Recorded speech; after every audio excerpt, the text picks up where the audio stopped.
Селям алейкум, привіт усім глядачам телеканалу АТР, які дивляться нас як у тимчасово окупованому Криму, так і в різних країнах світу, ну звісно, і по всій Україні. Люди, яким не байдуже те, що відбувається в нас, і не байдуже те, що відбувається навколо України. І я радий, що сьогодні знайшов час з нами поговорити. Людина, яку дуже поважаю. Це політичний аналітик, соціолог, ну і публіцист. Я думаю, що можна так сказати, політично серйозний публіцист. Ну, для мене так дуже серйозний. Це Ігор Рейдман з Берліна. Селям алейкум, Ігор. Привіт. Ну, що сказати, ну, якщо я переходжу на трофейну мову, якщо ти з Берліна, то тоді з Берліна і почнемо. Вот тут что-то немецкий политикум совсем милитаризировался, ну, по крайней мере, на словах. И меня так приятно не удивило, но удивило, да. Заявление министра обороны Германии, который сказал спокойно совершенно, если украинской армии нужно будет перерезать пути снабжения российской армии, то она вполне себе имеет право, может заходить и осуществлять боевые действия на территории Российской Федерации. Вот и все, оказывается, как просто было. А что случилось, Игорь? Да, в общем-то, ничего не случилось. Понимаешь, стратегическое решение противостоять путинской России любыми средствами, по большому счету, было принято сразу же после 24 февраля и озвучено фактически на заседании Бундестага самим канцлером Шольцем.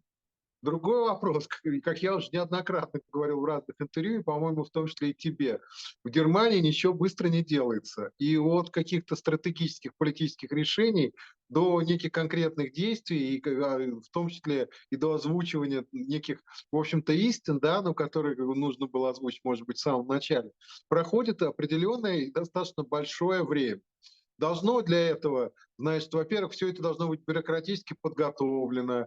Значит, дальше должна подобраться команда. То есть, например, явно министр обороны, я сейчас уже забыл ее не очень, скажем так, славное имя, которое было до вот нынешнего, по-моему, Писториуса, да. Значит, вот она была абсолютно как бы в войне, она просто в условиях войны, она просто была нефункциональна вообще никак.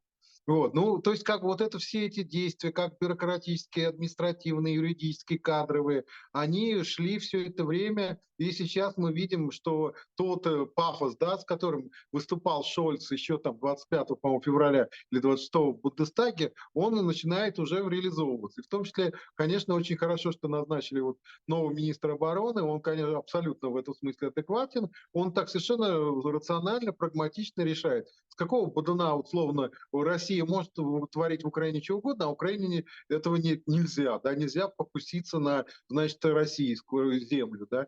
Но это же абсурд, такого не было ни во время ни одной из войн. И поэтому, в общем-то, как рациональный, трезвомыслящий человек, он это все говорит. Другой вопрос, что некие красные флажки, которые были тогда же поставлены после начала агрессии, они сейчас стоят. Куда Германия заходить не хочет и не будет. Какие это флажки? Прежде всего, это общий для всего НАТО флажок, что ни в коем случае не избежать непосредственно участия в войне. Никто не хочет, ни американцы, никто не хочет воевать, ни британцы смелые, значит, никто не хочет воевать в этой войне непосредственно. Почему? Потому что у России есть ядерное оружие, в каком бы оно состоянии сейчас не было, надеюсь, что в плачевном, тем не менее, все равно, значит, это огромная угроза.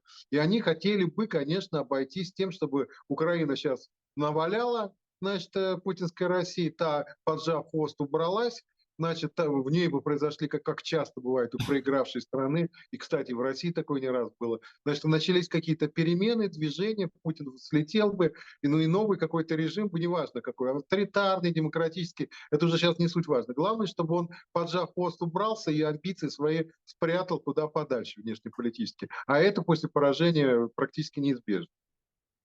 Ну, вот ты сказал, что в России так не раз было, но вот я помню такой не очень удобный случай. Это вот 14 год, да, все ура, за родину матушку, за славян, за славянский мир, за братушек сербов там и так далее.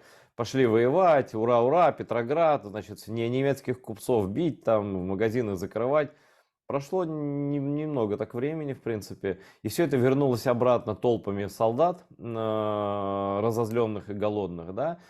Вот. Но сначала это была февральская революция, да, которая типа сделала Россию демократическим государством, там, значит, учредительное собрание, значит, временное правительство, там, выборы и так далее, да.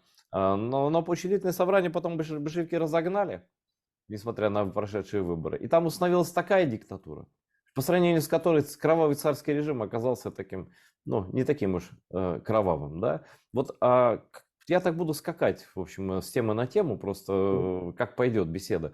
А вот, ну, допустим, вот так, как ты говоришь, происходит, да. А что с ними делать-то? Вот, говорит, забыть про них, что они там внутри будут диктатуру.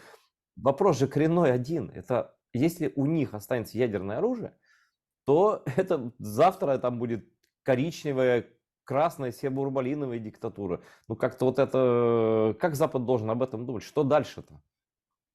Очень сложный вопрос ты задаешь. Понятно, что если у них останется, если система как бы сохранится, да, ну, без Путина, и у нее будет ядерное оружие, это, конечно, будет всегда угроза миру, да. Но я думаю, они рассчитывают на другое. Они рассчитывают, что новое постпутинское, неважно, кто демократия или автократия или что там будет, значит, оно сделает тренд опять тот, который был в конце 80-х, начале 90-х. То есть уплывет с востока на запад опять. То есть перейдет от китайских нынешних своих старших братьев к западным. Значит, тут есть, ну, кстати, западных элит есть множество инструментов, которые они, в общем-то, применяли для приручения российских. И более того, они еще их используют в своем противостоянии с Китаем. То есть такие разговоры, скажем так, ну, может быть, не сейчас, но там на уровне нескольких лет назад в разных таких политологических изданиях, да, квазинаучных, шли неоднократно на Западе, что типа вообще России нам еще пригодится Да-да, противостоять Игорь, Китаю. извините, я немножко вставлю тут Да, да, да. свое. Но эти разговоры именно в квази-изданиях, потому что это дебильные разговоры. Потому что все эти разговоры закончились одним и тем же. О чем всегда предупреждал великий публицист 20 века Степан Андреевич Бандера. Под любым флагом, с любым социальным политическим строем, они остаются всегда собой. Да? И если опять победит эта точка зрения, что не надо Россию трогать, не надо ее дефрагментировать, не надо ее разоружать, денуклеаризировать, да, ну, это как если бы так, ну, дурной пример, но как если бы союзники победили Германию, да, и Италию, а Германия, допустим, уже успела бы изобрести себе вот, ну, фау, там вот эти ядерные боеголовки, сказал, ну окей, вы же теперь другие, значит, вот не надо нам никакой денацификации, просто рейх в границах там 39 года, значит, все, у вас оружие остается, немцы такие, да, правда, можно, да, да, ну что, мы тут выборы проведем, да, конечно, выборы, а свободная пресса, да, будет, конечно, вот еще пару лет, да, вот, ну как вот объяснить западным элитам, что с этим нужно что-то делать радикально, то есть больного нужно как бы деактивировать. Ты знаешь, если бы они могли физически вот взять, например, и собрать, не знаю, большую семерку, да, и примем решение денуклеаризировать Россию, значит, лишить ее ядерного оружия. Проголосовали, решили. И тогда, конечно, вопросов не было, и они бы с удовольствием бы это сделали. Но как они это могут сделать физически? Как я сказал уже, заметь, воевать они не хотят сами. Ты привел пример с Германией, да, хороший пример, действительно, это также было бы безумно. Но с Германией они воевали, и они добились безоговорочной капитуляции Германии с помощью войны. Украина не собирается даже физически принуждать Россию к безоговорочной капитуляции, насколько я знаю. Она другие цели совершенно декларируются. Декларирует цель выгнать их нахрен. А сам Запад, и у нее нет таких мощностей, естественно, для того, чтобы принудить Россию к безоговорочной капитуляции. А сам Запад воевать не хочет, как я Ну уже смотри, сказал, давай с тобой просто по порассуждаем конкретным тогда причинам. вместе. Смотри, Да. аналогия тут не полная с Германией, но с одной стороны да, с другой стороны нет, потому что тогда экономика не была такой глобальной, и Германия находилась в центре Европы, и все такое прочее, да. Сейчас, ну как можно сказать, ну вот если бы я, допустим, был бы такой президент Соединенных Штатов, такой вот из Тамбова, вот, крымской национальности, вот, я бы сказал, друзья мои, вот вы там получили дюлей от украинской армии, с вами все ясно, вы ничтожество, но вот у вас там ржавые бомбы остались, да, и знаете, мы так решили, тут посоветовались с ребятами, с нормальными такими вот, и решили, что пока вы его не сдадите, нам не раскрутите все эти боеголовки, не сдадите на мирный атом или просто не сдадите НАТО, вот, потому что вы не умеете с ним обращаться, от вас мы вам не верим, что вы исправились, вас через 5 лет такой же в голову придет, опять что-нибудь там угрожать кому-то. Не отдадите ядерное оружие, ну, значит, вас не будет ни на каких мировых рынках, вас не будет ни виз, ни вил, ничего. Так что, русские элиты, думайте, сидеть в обнимку с бомбой и сосать там, не знаю, лапу дальше. Ну хорошо, тогда так договоримся. Или если вы хотите вернуться в мир цивилизованный, здесь даже не в полной мере, только начать. То есть вот первый шаг снятия первой санкции, это разговор о том, как вы от себя будете мир спасать, если придут к власти опять такие же, как Путин. Это если условно придет Навальный. Вот он Навальный пришел, а потом народ такой красивый. Слушай, у нас такой красивый новый президент. А смотрите, какая несправедливость. В войне мы проиграли, а в Крыму опять русские люди живут. Ну и вот это все. Там много есть еще вариантов всяких. От такого народа всего можно ожидать. Нет, ну понимаешь, что ты сказал, это сводится, знаешь, к чему? Что поставит ли Запад условия для Да, снятия санкций да. после поражения России? В качестве условий для снятия санкций денуклеаризацию России, да, то есть сдачу ядерного оружия. Но Значит, Украине-то в свое время поставили да, условия да, сдать да, ядерное да. оружие. Ну, а почему? Да, В чем да, разница? да. Я не то, что не против, я целиком двумя руками за. Будет ли это? Это зависит от очень многих обстоятельств, в том числе и от того, кто будет тогда как бы президентом США, какая будет позиция европейских лидеров. Конечно, это было бы правильно. Вообще такие разговоры в конце 90-х о том, что неплохо бы, значит, Россию избавить от ядерного оружия, они шли. И даже, я, по-моему, рассказывал совершенно анекдотическую ситуацию. Я совершенно случайно узнал в конце 90-х, когда были разговоры о том, кто там будет президентом в России, значит, еще Путин где-то там не маячил даже на горизонте, а с одной стороны, а с другой стороны, Ельцин явно уже тоже не готов был, не мог физически дальше держать власть и должен был уйти. Значит, бегали тут люди вокруг Михалкова, Михалков якобы хотел, значит, ехать в Америку, договариваться с американцами, чтобы они поддержали его кандидатуру на выборах, в том числе и баблом, а он типа сдает атомную отрасль всю полностью, значит, под международный контроль. Я серьезно говорю, это мне люди говорили близкие там к ситуации. Я об этом даже писал. То есть, значит, такие действительно разговоры шли, и вполне вероятно, что они восстановятся, да, восстановятся. Еще это будет зависеть, конечно, от того, то есть мы, конечно, знаем, что Украина победит, а путинский режим должен рухнуть, значит, но мы не знаем деталей, как это все будет выглядеть, да, в каком виде, как это будет. Все кроется в деталях. Еще многое будет зависеть от того, как это все будет выглядеть, да, насколько будет разгромное это и позорное это поражение, насколько сильно расколются российские элиты, я не сомневаюсь, что не расколются, но насколько они сильно расколются. Тут может быть, я же говорил 100 раз, что в России должна начаться после этого такая некая русская смута. Значит, как тоже традиционная. В России все повторяется, все по кругу идет. И диктатура, многолетняя диктатура, потом цикл такой обычно. Значит, многолетняя диктатура, а потом некая смута, период революции и реформ. Потом, значит, опять подморозили, опять Но многолетняя вот надо диктатура. успеть, пока у них период реформ, успеть отобрать пистолет у Да, сумасшедшего, который вот, под лекарствами согласен. находится пока, да. Согласен. Надо было, конечно, это еще сделать в 90-е годы. Тогда это был шанс, в начале особенно. Значит, вот. Да даже и вообще, по-моему, это было реально. Хотя Ельцин в какой-то момент, мне кажется, пошел бы на Они бы любые отдали все. Но я договоренности. просто помню, давай Да, вспомним для зрителей. Не да, все такие старые, как мы. да. Просто в какой-то момент просто было такое настроение в России, в Ельцинской, да, вот когда было Беловежское соглашение, да пусть они все уходят, да не надо нам никакой империи, Россия сама проживет, мы вас всех кормили.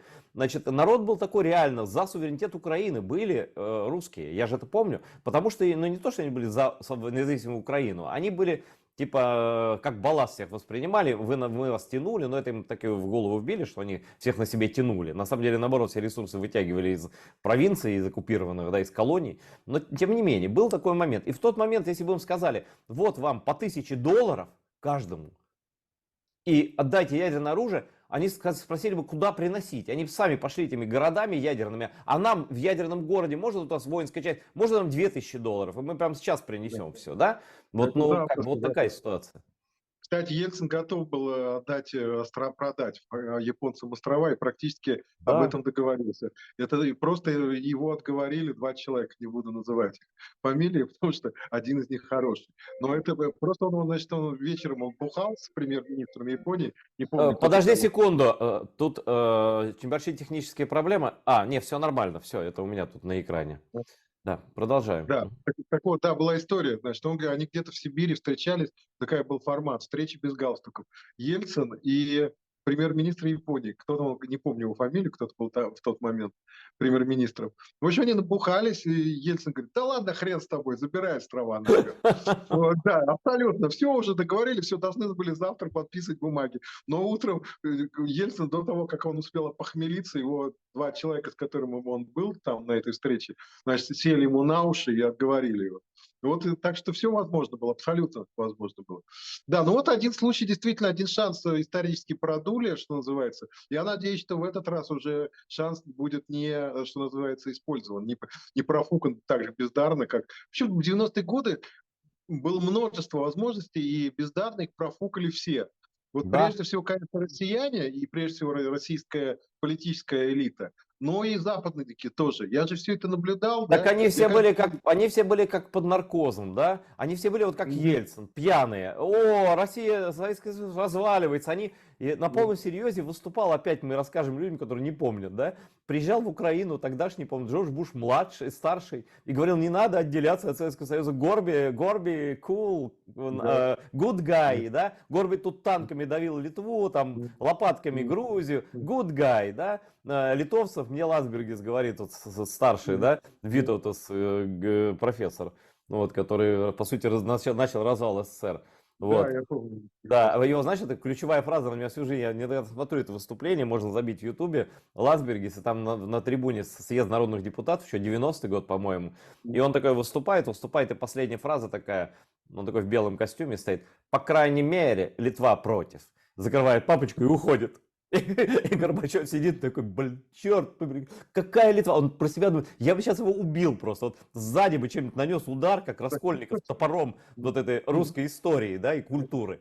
Но ничего не получилось. И Ласбергис послал лично вот туда за кораблем, где корабль сейчас находится, он послал представителей Соединенных Штатов, которые ему звонили и говорили, откажитесь от идеи независимости, господин Ласбергис, не надо. Пусть даже свою валюту вводите, только не выходите из нашего любимого реформированного нового Советского Союза. Вот как сделать так, чтобы это маразм не повторился? Но я надеюсь, что все-таки, пускай они тогда ошиблись, безусловно, но сейчас они все-таки... Есть такое, знаешь, правило, что умные учатся на своих ошибках, вернее так, умные учатся на чужих ошибках, а дураки на своих. Но даже если они дураки, то на своих ошибках они все-таки, даже самые глупые дураки могут научиться на своих ошибках и не наступать на те же грабли. Так что я все-таки не считаю, что они полные дураки. Тогда просто, понимаешь, еще момент был. Тогда же было полное, это был прецедент, да, такой исторический. Они боялись, что просто вот там на месте, где СССР, там будет что-то такое, какая-то ситуация времен гражданской войны 18-19 года. То есть перманентное сражение друг с другом там десятков правительств, понимаешь? И они, конечно, этого опасались еще, и тем более тут ядерное оружие, все такое. Но сейчас они, я думаю, уже, и это чувствуется, кстати, и по прессе, и по выступлениям экспертов западных, что они понимают, что это, конечно, с русской смутой это довольно неприятная для международной безопасности проблема, но еще хуже это русская тирания, русская империя. А это гораздо опаснее, потому что это тем более с ядерным оружием. Поэтому я думаю, что они не будут сейчас искусственно тормозить вот этот процесс распада, если он пойдет, и будут пытаться договариваться с какими-то силами политическими более вменяемыми. То есть, в принципе, я вот понимаю, с кем, например, немцы просто готовы, мечтали бы договариваться. Это нелюбимый твой Алексей Навальный. У него здесь очень высокий рейтинг, и книги, вот, например, «Судебная речь Навального», бестселлер на немецком, просто расходится как детектив. Очень, то есть и в элите... Не, ну мы знаем интеллектуальный уровень немецких элит, в принципе, мне знаком. Мне недавно в Германии очень высокий интеллектуал рассказывал, что надо было сдаться на Майдане, и все. И Это кто такой? спрашивал, а зачем американские политики, Америка лезет везде, зачем же она к вам залезла, приезжала на Майдан выступать там политики? Я говорю, ну вообще-то в эти дни нас не убивали здесь, украинцев, да? Я сам был на Майдане в момент выступления некоторых западных политиков, да? Он такие, да нет, надо было сдаться, чтобы все по закону. Я говорю, по закону, чтобы танками нас раздавили, да? То есть вот такая трезвость политическая такого уровня, она присуща вообще Германии, в принципе. Ну нет, ну как мы видим, мы начали с чего? С того, что Германия, именно с того, что Германия, что называется, отвязалась. Да? То есть нет, сейчас такой трезвости нет. Это было действительно период Шрёдера и Меркель, когда они очень все пытались. Они главное, ну Шрёдер просто коррупционер, а Меркель, она все пыталась, значит, чтобы не раздражать Медведя, да, чтобы он там, не дай бог, не набросился на людей. Но он все равно набросился на людей, правда, уже после того, как она ушла. Но теперь это уже понимаю, при том, что Меркель до сих пор нормальные отношения в Германии, в отличие от Шрёдера, которого просто считает полным ничтожеством. Значит, но тем не менее, то, что она ошибалась в политике в отношении России, это уже общее место стало для немцев. А Общее скажи место. мне, Потому что Игорь, да, а почему она не извиняется? Ведь очевидно ошибки. Вот Штайнмайер да, извинился, а почему она не извиняется? ты знаешь, это поразительно, конечно. Действительно, тот же Штайнмайер извинился. Почему она не изменяется? Ты знаешь, мне кажется, я даже не знаю, с чем это связать. Вообще, эта традиция скорее характерна для российской политической культуры. Что бы человек ни делал, он никогда не будет ни извиняться, ни раскаиваться в содеянном. Да? Если мы возьмем половину нынешних иммигрантов, оппозиционеров известных, они работали хрен знает где и хрен знает с кем. Ни один, кроме меня, по этому Да. поводу не высказал слова сожаления и не слил условно информацию, которая у них есть, безусловно, о всех этих людях в Кремле в той или иной степени. Вот, никто. Все абсолютно, ну, по крайней мере, я не слышал. Но Кто-то. смотри, ты имеешь в виду и вот этих оппозиционеров, и каких-нибудь сотрудников высокопоставленных, Эхо Москвы, там, да, вот, которые Ну, на само Западе сейчас собой, да, находятся. само собой, Да. конечно. То есть всех, там это неважно, вот как вот новая миграция. Мне просто это очень забавно, просто я некоторых видел там в разных кабинетах, там, когда я работал в ЦОМе, в том же и так далее, политконсультантом в Доме. Значит, я о всех этих ситуациях написал, я вот там про Михалкова и про Миронова, про моего опыта работы политконсультантом, значит, что еще на партию жизни Миронова. И все это я давно написал там в живом журнале и так далее, еще в живом журнале, еще когда этот источник не умер, да. Вот. Ну, никто, причем на меня набросились люди, которые со мной работали, оппозиционных тоже взглядов теперь. Как ты не понял, это была такая хитрая политическая игра. Я говорю, какая хитрая политическая игра? Вся эта ваша политика была, это просто распил бабла и больше ничего. Абсолютно. Ну вот, ну ладно, мы отклонились сейчас от ситуации, возвращаемся к Германии. Вот то, что ты сказал, да, вот по поводу вот такой позиции, что лучше там поднять лапы вверх, она сейчас активно продвигается в Германии российской агентурой. Я, Мгм. помню, тебе говорил об этом. Сара Вагенкнехт такая, Дилинке, партия Дилинке, явно связанная с Россией. Муж у нее тоже бывший, правда, ездит постоянно до сих пор еще, ездит в Москву. Ну, в общем, там какая-то очень такая темная история. Вот они сейчас уже не продвигают, знаешь, месседж, как раньше, что Путин хороший. Не, об этом просто уже невозможно в Германии говорить. То есть, если говорят, то с какие-то отмороженные русскоязычные фашистоиды. А не, вот эти пропутинские немцы, они начинают другую шнягу продвигать, что, значит, да, это было, конечно, большая ошибка или даже преступление, но сейчас главное остановить войну. Главное это Ну, перемирить, да, срочно это, перемирить. знаешь, пацифизм во время войны– это Да, второе название агрессора. Вот второе да, но это название, даже это ее второе название, да. да, это даже не пацифизм, по большому счету, а это такая, знаешь, пропагандистская работа в тылу врага. То есть, чтобы Мгм. разложить врага, нужно ему сказать, давай мы сразу тоже, кстати, этим же занимались в свое время немецкие агенты и наоборот в Российской империи во время Первой мировой войны. Мир без аннексий и контрибуций. Потом, правда, когда до мира дошло, им такие аннексии и контрибуции ввалили на Брестском мире. Мало не покажется. А начиналось-то все очень так, значит, интеллигентненько, мир без аннексий и контрибуций. Мгм. Вот они тоже. Мир, значит, без всего, без немедленно остановиться, все такое. А главное, не поставлять пока оружие Украине. Ну, это просто Вот. подождать подождать в Да, последней надежде, что Путин всех убьет, то есть со всеми да, евреями будет покончено, все-таки да, Гитлер решит вопрос и да. успокоится, наестся украинцами Путин, но это утопия, потому что Гитлер не наелся евреями, да, и не наелся бы никогда. Да, ну опять понятно, что все это за российские кошты, как у нас тут скажут. Вот опять такое фрагментарно. А сейчас, знаешь, давай, ты про гражданскую войну сказал, я вообще не уверен. Я вообще не понимаю вот людей, которые обязательно говорят, что будет гражданская война. Как вариант, я это допускаю. Но я просто помню 91 год, развал СССР, везде там все там, но кроме искусственных войн, инсценированных Россией, как войны против Чечни, да, никаких войн снизу не было. И никаких войн там Тамбовской области с Рязанской тоже не было. И никакая Сибирь не объявляла войну Уралу, да. И, в общем, я лично, вот честно, я вижу вот этот период, когда будет Россия понесет явное поражение в глазах даже собственных вот этих адептов, да, русского величия, которых подавляющее большинство там, к сожалению, да, они их парализуют просто. Они, знаешь, как дети, значит, как они войну как дети воспринимают, да, кто-то там умирает, вот там-то, они такие за занавесочкой станут, закроют глаза и скажут, а я ничего не вижу, ничего не происходит, как я помню, 21 числа, 20-го, 21 91 года августа, никого не было в стране, ни в одной органе власти. Я зашел в обком партии Тамбовский и сказал, а нам для газеты, для нашей независимой, нужны кабинеты. Мне охранник сказал, да выбирайте любой.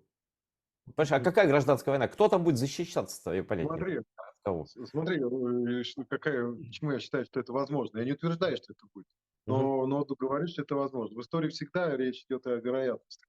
Ничего предсказать на 100% невозможно. Дело в том, что Путин тупоголовый своей политикой, он создает некую базу для этой гражданской войны. То есть уже произошла децентрализация системы насилия, системы подавления в России. То есть появились, и они сейчас растут как грибы, частные армии.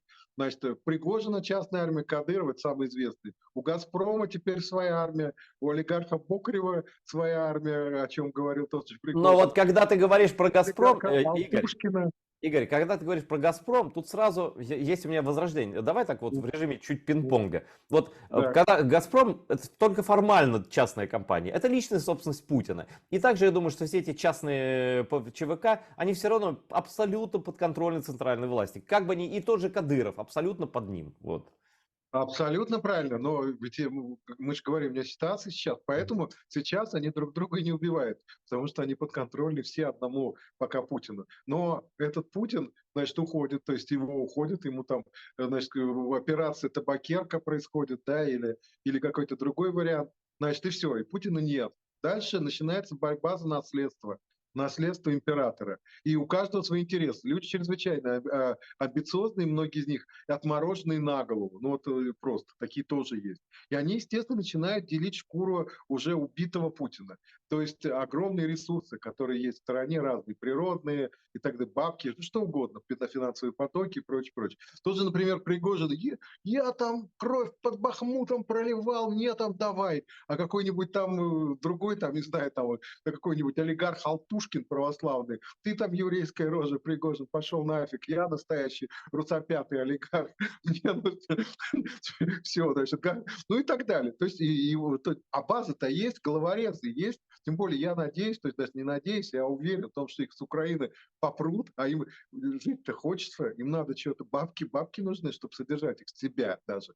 Этим нужно, чтобы содержать свою армию вождям, а самим Лангснехтам нужны просто реально бабки, чтобы жить.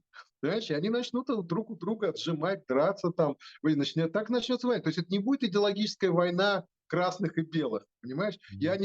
Война Но это будет за... это будет бандитская война 90-х, просто на другом уровне. Тогда у них армии Да, не было, у этих вот, ну, бандитских да, группировок, да? да. Да, может быть, там и какие-то идеологические тоже банды будут, идеологические банды. Какой-нибудь условный, значит, отмороженный на голову Стрелков создаст свою идеологическую банду. Там найдутся такие, их не так уж много, если уж честно, по России таких фашистоидов, но не такой, несколько тысяч-то найдется. И оружие тоже они где-нибудь Но ты имеешь в надыбают. виду, что надо уточнить, что фашизоидов, которые готовы рисковать жизнью и Ну да, убивать, да, да, а не да. Именно латентных-то много. идейно, и не за бабки, да, то есть, которые, да, не за бабки. Значит, то есть получается так, что база-то уже есть.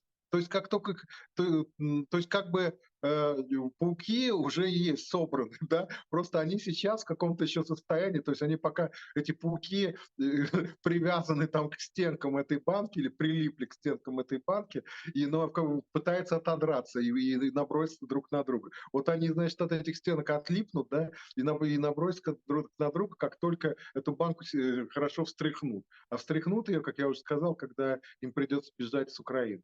Ну, я думаю, еще, знаешь, вот ты твои версии Мгм. рассказывал, а я про себя думал, Мгм. а я думаю, что такой сильной мотивацией вот этих разных людей, Мгм. значит, будет сдать других Западу и Украине. Тоже, Ну, то кажется, есть, то дело. есть, то есть, кто первый кого схватит и отдаст Мгм. под трибунал, ну, по крайней мере, у них логика такая будет. Потому что, я думаю, Мгм. Запад в итоге всех добьется, и Украина всех добьется, так накажет, иначе накажет. Но они будут думать, ну, по своей бандитской логике, если я первый предам, то меня простят. И они вот я принес голову, как это, по-моему, в Древнем Риме, я не помню, кто, боюсь, принесли голову там, вот я вам привез голову вашего врага, а тот говорит, ты что ж, сволочь, сделал, ты подлец, это мой честный враг, я хотел его победить в бою, и этого самого голову.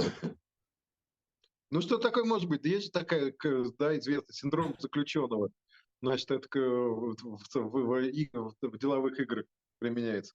То есть, если человек знает, что а, что он, если он первый расколется и сдаст своего друга, да, партнера и прочее, он, конечно, мотивирован это сделать первым, да, побежать вперед, пока не сдали его.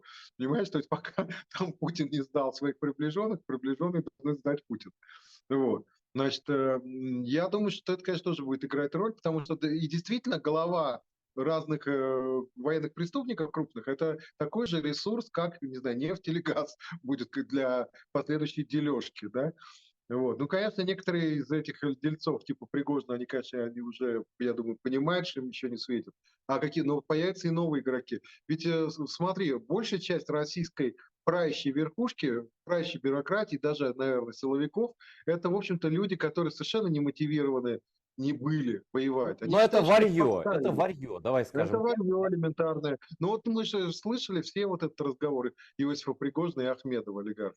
Ну вот они, я думаю, что таких разговоров сейчас вообще тысячи или Нет, вообще, десятки. если честно, это то, что очень сильно, ну, не спасает Украину. Украина сама себя Да. спасает и с ценой огромных жертв М. и Мгм. героизма, но это то, что нам в плюс, конечно, то, что они воровали, то, что у них была коррупция, и я никогда, ну, у меня просто моя Навальный. такая, знаешь, дважды двашная логика первоклассника Тамбовского никогда мне не позволит сказать Навальному спасибо за его борьбу с коррупцией, потому что, ну, это идиотизм. То есть коррупция это единственное, что воюет Гайдер, сейчас на стороне Украины. А он с ней боролся последние все годы, как раз когда Путин вооружался. Гайдер. Ну что за наивность? Какой коррупцией он боролся? Что ты думаешь, он же побеждал коррупцию? Это были чисто информационные кампании, которые не вели ни к чему абсолютно. Что одного, Слава хоть одного. богу. Если бы Навальный бы добился снижения коррупции в России, мы бы сейчас с тобой его осудили, сказали бы, зачем, Алексей, ты это сделал? Понимаешь, но он абсолютно этого не добился, цели такой не ставил. У него цель была совершенно другая, и воздействие совершенно другое, его пропаганды. Он подрывал доверие и подорвал во многом у молодежи доверие к существующей в России власти. И это очень позитивный момент для всех, для нас и для Украины тоже. Сейчас мы, вот молодежь не то, что не рвется на войну, а по всем, в том числе даже властным социологическим опросам, российская молодежь меньше всего поддерживает войну и меньше всего из всех возрастов, и меньше всего поддерживает Путина. Почему? Потому что она в том числе смотрела фильмы Навального и прочее, прочее. И они сейчас, когда устраивают очередную, значит, мобилизацию, они бегут не к военкоматам, значит, за родину, они бегут к границе, да? Бежит, как в известном рассказе о Генри, да, главное добежать до канадской, ну, в данном случае казахской границы. Понимаешь? И это очень хорошо. Это, конечно, не один Навальный сделал, а очень многие другие люди, в том числе там Дудь и прочее. Там целая культура создана. Я как-то снимал фильм в Берлине о российской пропаганде. Здесь же все сидят отморозки, ну не все, конечно, а многие сидят отморозки, приехавшие из России, и чаще даже из Казахстана и так далее, давным-давно уже. И они смотрят русское телевидение. И там в районе русскоязычного Марцан, там, значит, вот их скопище. Мы брали интервью, и там вот все, да, там РЕН-ТВ, НТВ, все такое. Идет молодой парень, мы подходим к нему, говорим, ну, а вы как там смотрите, какой телевизор? Да у нас тут дедушка есть старый в семье. Ну, Вот, типа, значит, да. ну, типа ку мы для него держим телевизор, он его смотрит. Я говорю: "А откуда ты?" Так я из Москвы, я вчера вообще приехал. Вот так вот. То есть, единственный трезвомыслящий человек — это оказался молодой парень из Москвы. Естественно, что он тогда еще не было вот этой открытой войны, но было противостояние с Украиной. Естественно, что он против Крыма нашего был и все такое. То есть абсолютно, вменяемый пацан. Вот. Конечно, он не воевать не пойдет. Я думаю, он уже давно из России. Вот. И это результат вот этой деятельности целых как бы вот системы даже, не просто, а типа системы, системы социальных ресурсов различных в интернете, которые много лет внушали молодежи и правильно делали на примерах, на пальцах, что и власть врет, власти воры, власти жулики, бандиты, значит, и так далее, и так далее. Тем самым как бы они победили схватку за молодежь. Об этом сейчас прямую путиной говорят и Скажи хилят мне, страстно. тут нельзя не согласиться, это Да, статистическая правда, да, я да, тоже это смотрел, но да. смотри, а давай предположим, вот ты человек тоже социолог и очень умный человек, а вот если бы Навальный после убийства твоего брата двоюродного Бориса Немцова, а если бы он не убрал, ну они вместе, Навальный там, ну Собчак это вообще путинская агентесса, ну вот это коллективное творчество, вот это масс, да, ну во главе с Навальным, безусловно, потому что он и хотел, и он мрел про это там, и он стал действительно там первым лицом после значит, убийства Бориса. А если бы они украинские флаги не убрали с протестов, если бы они продолжали говорить стоп оккупации, вернем Крым, вернем Крым, вернем Крым, а Знаете, он же свернул все это, и в итоге эти протесты сошли до нуля, до ой, одиночных. Альберт, я слежу за ситуацией. Это просто не было. Ничего после убийства Бориса ничего не изменилось и внутри протестов. Как не Вовне изменилось? изменилось. Я могу фотографии показать Вовне протестов с нет, украинскими нет, флагами и без были. украинских флагов. Значит, украинские флаги, они появлялись на протестах и до, и после убийства Немцова. Это как бы никто статистику не вел, насколько Но часто, но это было. подожди, его один из ближайших, ну человек, который, по крайней мере, объявлял себя одним из ближайших соратников, лично мне и публично много раз говорил, и он друг лучший Навального, ну, по крайней мере, друг политический, это Илья Яшин. Да и сам Навальный слово Украина старался не произносить, а когда он начинал его произносить, то не бутерброд получался. У них идеология была какая? Когда Немцова уже не было, и некому было сказать за нашу и вашу свободу, и не было два вот этих флага в стык тогда еще в самом начале, да, Яшин мне лично сказал: Крым, Украина и война — это не наша повестка. Мы не будем говорить об этом с россиянами. А вот насколько правильно это было? А если бы говорили, может быть, все-таки протест не свелся бы вот к трем человекам против коррупции где-то там у приемной президента России, да? Может быть, это осталось бы многодесятитысячным движением? Как ты думаешь? Нет, ну если хочешь сказать мое мнение, я, конечно, всегда сам говорил и говорю, и что естественно, что украинская тема это важнейшая, потому что это понятно, коррупция это коррупция, как и тебе, мне глубоко наплевать на эту коррупцию, она действительно только полезна. Значит, война против Украины, там чудовищное преступление, Но это это не понятно. ошибка ли была Ну, их, но сознательная да-да. и несознательная. Не была ли это их сознательная или несознательная ошибка уйти от украинской повестки? И, может быть, это и ускорило строительство рейха, ускорило абсолютную тупизацию. Если бы Навальный стоял на своем, и когда он сказал в первую часть фразы «оккупация Крыма незаконна», и дальше бы он сказал «мы обязаны будем его вернуть», и будем все для этого делать. Когда не было никаких репрессий из-за этого, никаких запретов, да, а он вместо этого сказал, ну это же не бутерброд, проехали. И вот на этом сломался весь протест. Это мое ощущение такое. Я еще там Ну, жил. понимаешь, нет, для того, чтобы говорить, что сломался этот протест, можно было, знаешь, в какой ситуации говорить? Что если бы сейчас я рассуждаю не с точки зрения, есть как бы идеальные, да, Мгм. идеальные цели, да, и есть некий практический результат. И, конечно, я обоими руками и всегда бы говорил за то, что точки надо ставить там и так далее. Это все понятно.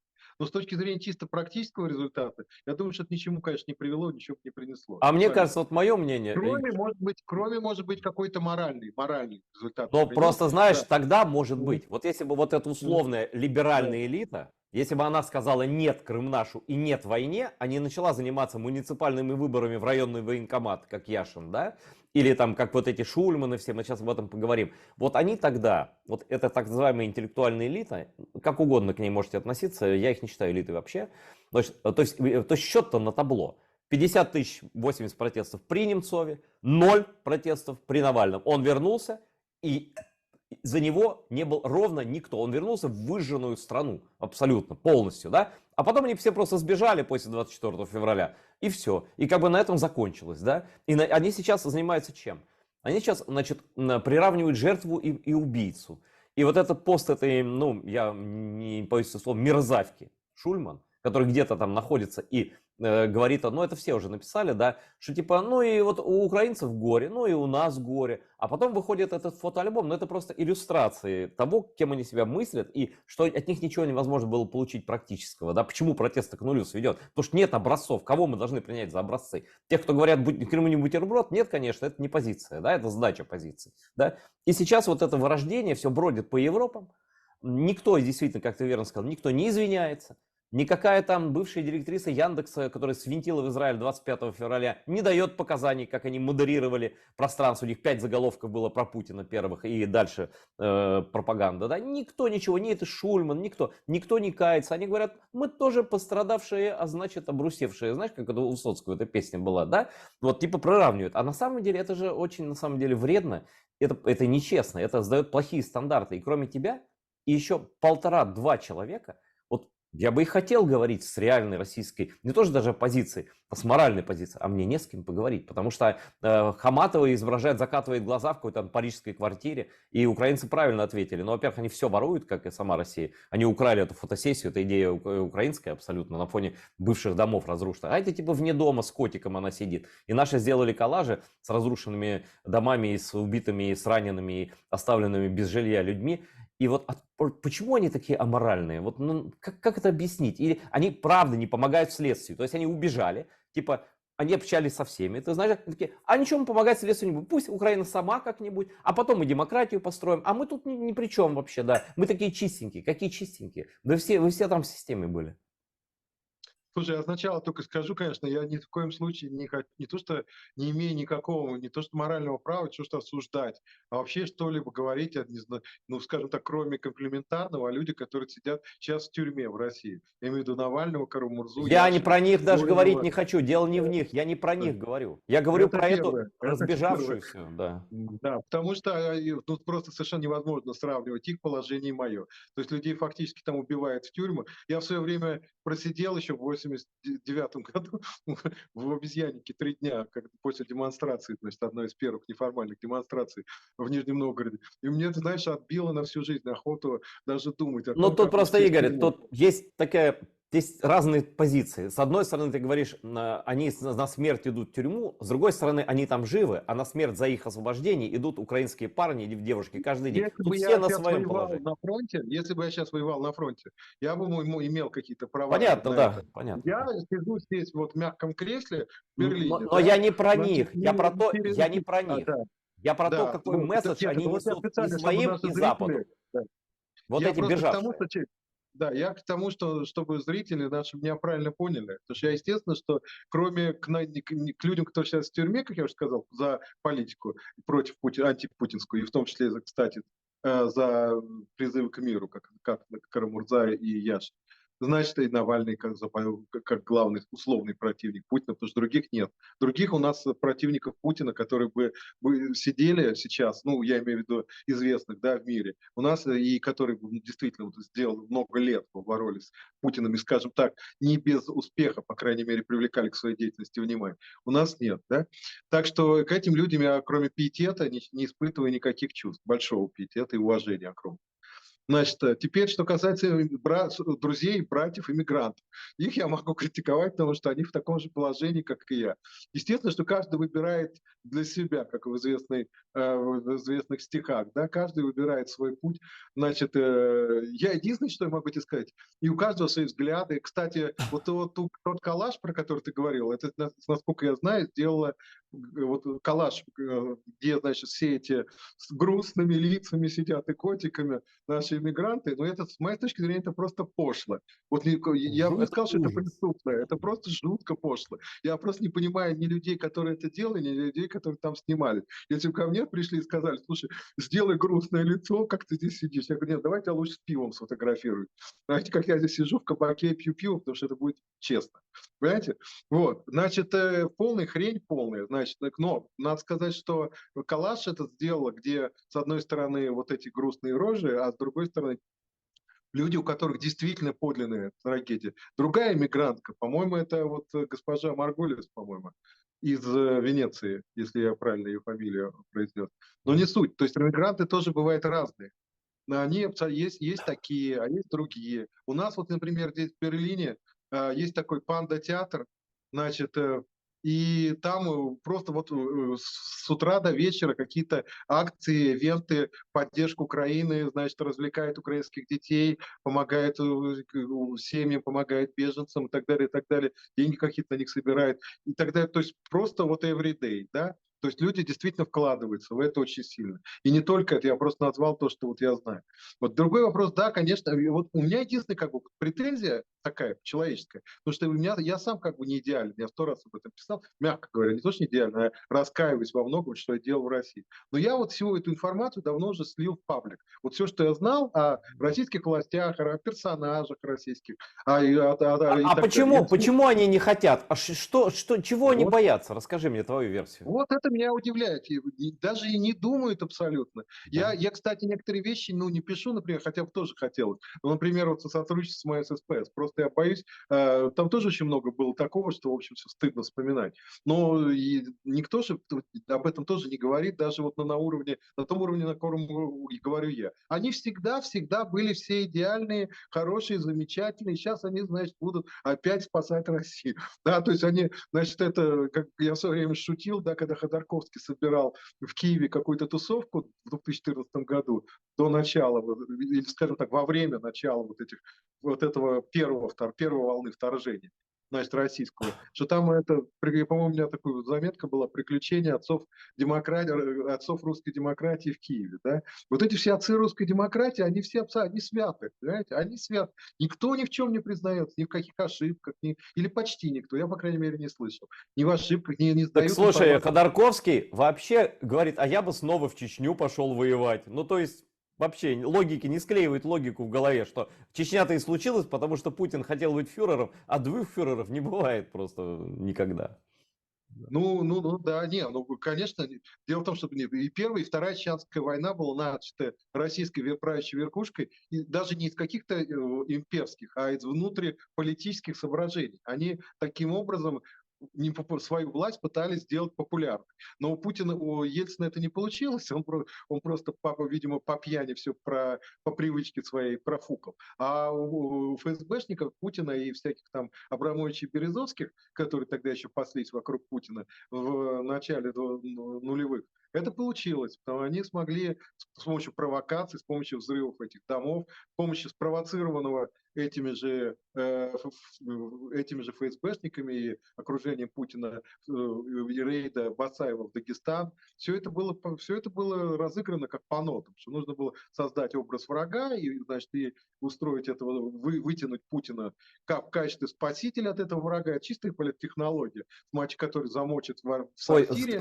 слушай, Да, Игорь, ну это понятно, да, как он это дискредитировал да, чеченцев и так далее. да, Смотри, вот остается не так много времени, там да. 8 минут. Это я хочу вот какую тему обсудить. М, м, как это сформулировать, я не знаю, но им не стыдно, им не страшно, они требуют защиты на Западе, требуют мы хорошие, они орут громко, мы хорошие, при этом молчат про то, что они знают про этот режим и про его устройство, они знают очень много, при этом говорят, мы никаких показаний давать не будем, но давайте нам оправдательный приговор. Так не бывает ни в суде, ни в жизни, никак, да? Или ты сотрудничаешь со следствием или нет? Вот скажи мне, почему Запад не вызывает таких людей, как Венедиктов, таких людей, как Шульман, таких людей, как и просто для интервью спецслужбам. Я прошу прощения. Ну-ка рассказывайте, что там происходило. Вы были на совещании в Кремле, господин Венедиктов. Рассказывайте, дата такая, вот падение самолета, сбитие самолета, да. Что вам, какие инструкции вам давали по освещению этого события, значит, оккупация Крыма и так далее. Почему этого нет? Вот если начнется война, не дай бог, ни в коем случае, значит, между НАТО и Россией масштабной, тогда это будет возможно. Тогда будет, может быть, какой... А сейчас это просто по законодателю невозможно. По какому законодательству их вызовут? Я вот уже живу в правом Э, государстве последние годы. По Я и... миграционному законодательству. Ты знаешь, что Если они... да, Литва, например, А, ага. депортировала одного дядю в 87 Мгм. лет. Он имел временный вид на жительство. Точно такой же, как временный вид на жительство имеют все эти Шульманы и все эти Да, но тогда, прочие.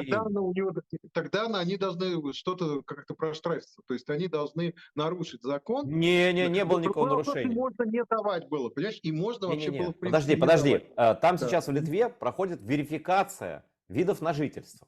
Мгм. Верификация, в том числе постоянных. И дает анкету на 10, 5, 3 страницах. Я эстонские видел, там, латышские видел, латвийские. Может, в Польше такое есть. То есть они берут базу данных русских, ну, типа, и их проверяют. Даже без детектора. Они дают просто множество вопросов. И дедушка такой написал, чей Крым? Он написал Россия. Он говорит, все в Россию. Понимаешь? Вот даже этого не делают. Почему-то с людьми, почему-то считают, что они априори святые, если они уехали из России после 24 февраля. А с какой стати? Почему не проверяют? Это же тоже безопасность Германии, я не знаю, там Франции, Польши. Ну, непонятно. Во-первых, мы, конечно, его не знаем, может, и проверяет. Значит, нам это, об этом не докладывают, я думаю. Но если говорить о другом, почему политически их здесь как бы Мгм. приглашают всюду и воспринимают нормально и прочее, прочее, то я тебе хочу сказать, что это, конечно, может и зря, но хотя не мне судить, но это все равно некий шаг вперед, потому что еще недавно также политически здесь всюду приглашали абсолютно уже совсем махровую, там не скрывающуюся пропутинскую, значит, агентуру, да, всяких раров, которые немец в Мгм. Кремле, все прочее. А их и сейчас приглашают периодически. Но сейчас хотя бы на них уже косо смотрят, понимаешь? А это уже шаг вперед, что на них теперь косо смотрят. Эти же ребята, пока они... И тут знаешь, есть какой момент? Они, понимаешь, в чем дело? Я думаю, что с точки зрения тактики, они, западные люди, делают все правильно. Нужно, понимаешь, если специально сегментировать только какие вот среди в России, среди противников путинского режима, ангелов и святых или абсолютно там таких четких, как говорится, правильных чуваков, их там будут единицы, и с ними каши не сварят. Они должны, я думаю, если мы берем пример Вторая мировая война, как работали, например, с немцами, те же британцы, да, потому что британцы больше всего работали в Германии, они привечали всех, кто против Гитлера, абсолютно. Значит, даже бывших нацистов. Да, кстати, среди людей, которые вот реально был в один период против Гитлера, был не больше, не меньше, как первый руководитель гестапо, по-моему, Дил его была фамилия. То есть среди участников антигитлеровского заговора был оберполицмейстер Берлина. Ну и так далее. Я уже не говорю про Канариса, начальника Абвера, который тоже вел двойную игру. То есть с точки зрения вообще любого противостояния, тактики, не нужно от себя людей отталкивать, а нужно, наоборот, завлекать, в том числе и неприятно, и использовать их. Завлекать и использовать. Это так устроено противостояние. Но Не, я все-таки, знаешь, я согласен, я вижу твою логику, ты как бы типа, с практической точки зрения на это стараешься смотреть. Я я просто на про все другое. пытаюсь смотреть с практической точки зрения. Правильно, да, То но есть, я считаю, что билетом в свободный мир и билетом как бы к защите западной и к верификации тебя как беженца, оппозиционера, независимого журналиста должен быть откровенный разговор о том, что ты видел вокруг до 24 февраля 2022 года, потому что это имеет значение, в том числе для оценки рисков, для оценки элит путинских, для оценки, вот если бы допустим, имела совесть эта госпожа, я просто забыл ее имя, которая в Израиль сбежала, директор Яндекс все это последнее время, она бы дала интервью, какой-нибудь, это был бы бестселлер, израильской газете, не ховалась там тихо где-то в Израиле, там, да, а сказала, да, я хочу рассказать правду про то, что было. Да, я в этом участвовала, я при этом присутствовала, я хочу покаяться. Ну, я думаю, что время придет, и жизнь заставит их все-таки покаяться, потому что, ну, есть серьезные вещи. Это было серьезной частью пропаганды, как и «Эхо Москвы». да, нет, я с тобой согласен, это действительно важно. Но видишь, если бы она поехала в Америку, то я думаю, там ФБР бы ей на хвост бы сел, а в Израиле там совершенно полная толерантность к путинистам, так что вряд ли это возможно. Ну, знаешь, мы никогда, вот знаешь, это девиз идиота, да, я хочу жить вечно, и пока все идет нормально. И они такие затаились, такие все сидят, и думают, о, как хорошо, и штампик в паспорте поставили, я в ЕС живу, и все такое прочее, но я хочу сказать, вот уже прощаясь с тобой, что да, на данный момент это так, но это вам абсолютно не гарантирует то, что завтра к вам не придут и не спросят. Поэтому, если вы хотите, даже если вы не очень хорошие люди, но хотите на будущее иметь не то что индульгенцию, но хотя бы какое-то объяснение своего свободного существования вне места заключения, действенно свою вину искупайте, а не просто там постиками Пугачева и про какую-то абстракцию. Нет, ребят, так не получится. Слишком дорогая цена заплачена Украиной. И Запад это тоже понимает. Ну и скажи пару слов на прощание нашим зрителям, то, что ты хочешь сказать. И то, что я много говорю сегодня. Ну нет, это наоборот интересно, когда дискуссия завязывается.